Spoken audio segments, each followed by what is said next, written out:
Slayer's World Painted Blood is the last contracted album with executive producer Rick Rubin, and the band talk about what might be next.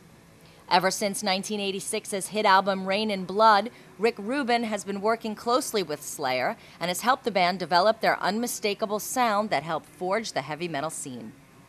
Although Rubin has become executive producer these days, giving up the daily producing duties to his protege, Greg Feidelman, he still lends his talents during Slayer's recording process. However, after the release of the band's latest album, World Painted Blood, which debuted at number 12 on the Billboard Top 200 and number 1 at Indie Retail, Slayer has officially finished the current contract with Rick Rubin's American Recordings. Artisan News caught up with lead vocalist and bassist Tom Araya to get his thoughts on finishing their latest contracted album with Rick Rubin. I gathered from doing my math, and all calculations. Yeah, this is our last record with Rick, a contracted record with Rick. That's what happens here after here. We'd have to find someone who would be wanting to sign the band. Work with the band. We'll see what happens. Because there's so many things you can do now. We don't really. We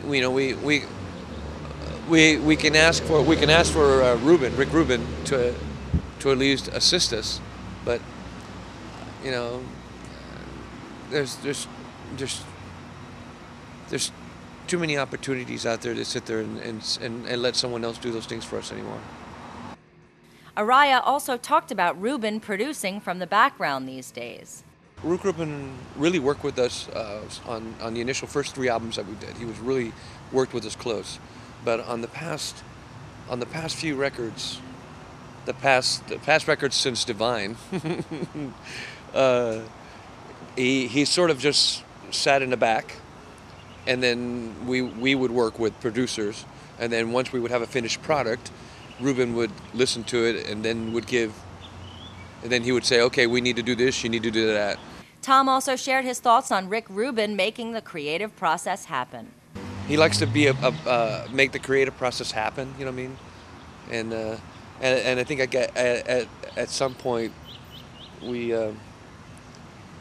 didn't allow room for that, and which I guess he was okay with that because he's allowed us to work with other people, and and he listens and says, sounds good, could do better, He's always got the attitude of could be better. It's your career, That's Rick Rubin though. Tom Araya is currently recovering from back surgery, which caused the postponement of Slayer's Canadian Carnage tour with Megadeth, which was set to kick off on November 8th.